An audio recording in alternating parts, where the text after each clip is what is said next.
Hi, it's George with Watchman German Shepherds. We're continuing in a little series of basic obedience commands. We're working with Kros, and we started the first part of the series with the heel. In Kros's language, that's Knos, that's heel in the Czech language, or in the German, it's Fuß.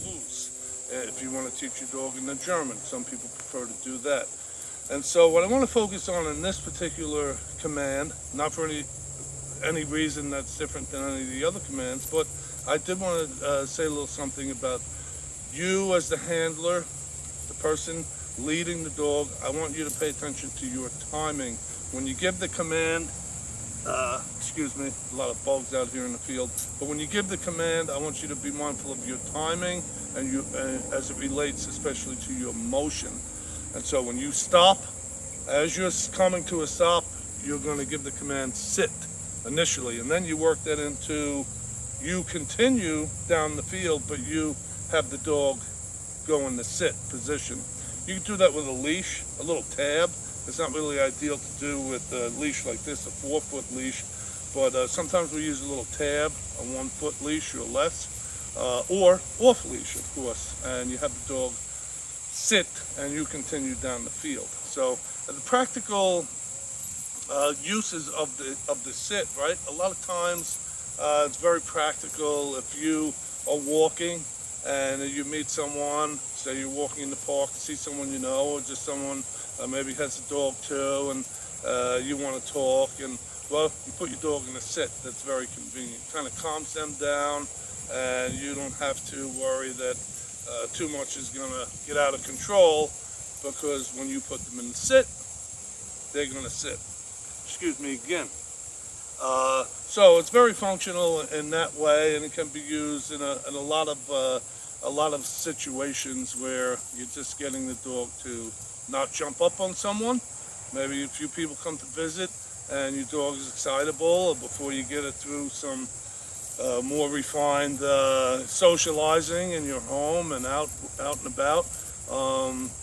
As you get the dog real responsive to your commands that you're teaching it, heel, sit, stay, stand, stay down, and come,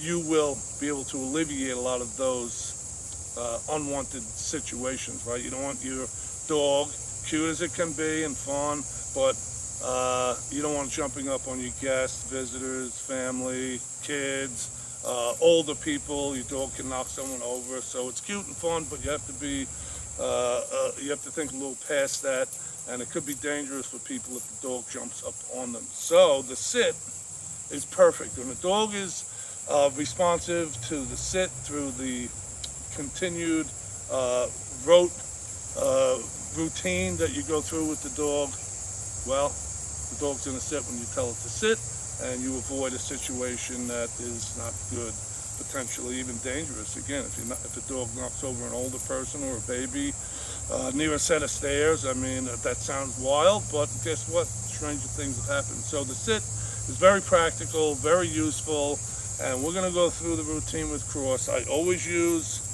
the pinch collar, even though I don't need a leash or a collar at all with Kros, but I do use the pinch collar, and I recommend you use the pinch collar. And as I said in my video, comparing a pinch collar to a choke collar to a harness type collar, a pinch collar pinches, a choke collar chokes. You want to have control when you're in the training stage with the dog. You want to have that control, that little edge that lets the dog know that you're the boss. And it's not a bad thing, but sometimes it's a very necessary thing just to let the dog know. So, Kroxy, come here. We'll go through this here with Kroxy. Kroxy. Oh, help me, Kroxy.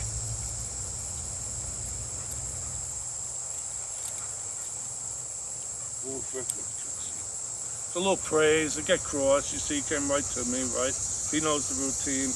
And so I'm going to do just the basic. I'm going to walk a few feet. I'm going to put him in the sit, leave him there a few seconds. I'm going to walk a few more feet, put him in the sit, and this is what I want you to do when you practice the routine. I have these cones set up just for a parameter for me. They're about 30 feet apart, and so I walk back and forth, So if I do that 10 times, put them into the set 2 or 3 times, the sit rather, 2 or 3 times each way, that's a lot if you go back and forth 10 times. And the dog is going to get the idea, and it'll become a routine, a habit, and a sixth sense, and whatever else you want to call it. So it's just a matter of you going through it. Watch again, as I said, watch your timing of when you give the command and when you stop your own motion. And of course, when you eventually get to, if you want, have the dog sit and you continue down the field, well, you'll have already established a good grip. The dog will have a good grip on the command by then. So let's go. Kros.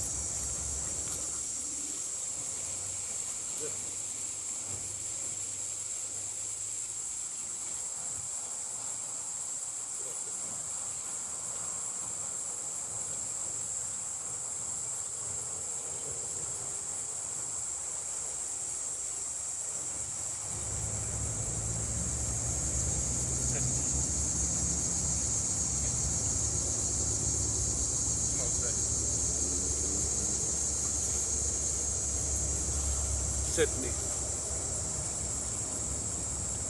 So it's really that simple, and you just keep doing that. The dog will pick up the idea right away, and he will, as Kros does, he will anticipate actually when you're going, as you're slowing down to stop, that he knows there's a change in the timing of your motion, and he'll be all too happy to get himself in that position. So we'll go back and forth 2 more times, and that will do it. We'll conclude with a few words about this command of the sit. In Kros's case, again, set knee, and that's the check. And then in the German, it's setzen, setzen. Kros.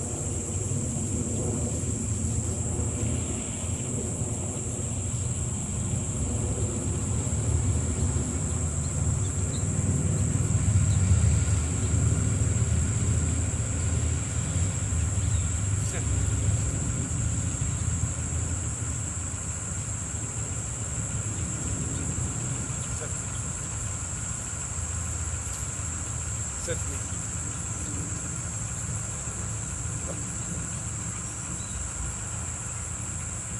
Kros. Kros.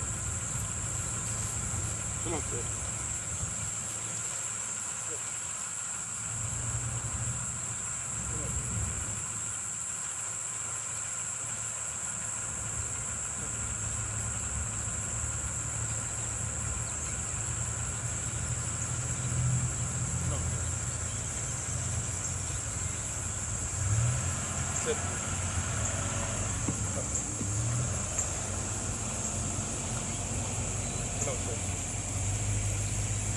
Sit. Oh, okay. Yeah, so that's really, it's that simple. Of course, Kros is well familiar with the command, and it doesn't really change anything whether the dog is familiar or not. If it's not familiar, you have to get it familiar. It has to learn what the command means, the behavior and the command. They got to click. But once that happens, you're just refining the actual command through the routine. So again, it helps to set up something, a little field. If you're in your home, I did mention this, whenever you're starting any training, you want to start small, keep the distractions to a minimal, if not absolutely no distractions for yourself and for the dog. Turn off the radio, the TV, any possible distraction, right? Anybody running through the room, you and your dog. And you build up to outside, movement. The mailman came by a few times, up the block, down the block. Kros paid no mind to him.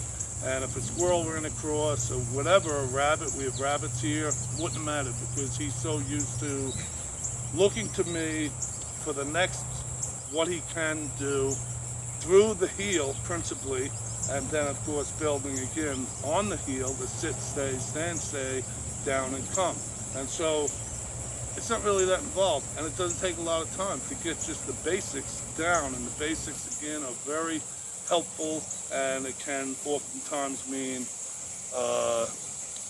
avoiding a dangerous situation for the dog or for people. And that's good, right? And it's really basic commands or basic, dog socialization and making your dog part of the family and part of when you go out to the store, to the park, what have you. That's just, those things are just basic. In other words, you can't not do them. It's irresponsible to not have your dog socialized, and you cannot have your dog socialized without it being under your control and the basic commands: heel, sit, stay, stand, stay, down, and come, or what we're talking about when we're saying just basic control, the basic obedience commands. So I hope that's not too redundant there, but I feel it all bears repeating at times, and even just making people aware of some of these things, and hopefully this is all beneficial to you. And as usual, I do thank everyone for subscribing. If you have not, please do. Like, share, comment, question. Appreciate all that involvement in the channel. Get to those questions when I can. And above this, the Lord bless you as you trust Him. Trust the Lord today, most important. Above all that we do, because God gives us the air we breathe, the food we eat, the life we have. God gives it and He sustains it, and we need to remember that. And so I leave you with that. The Lord bless you. Have a great day.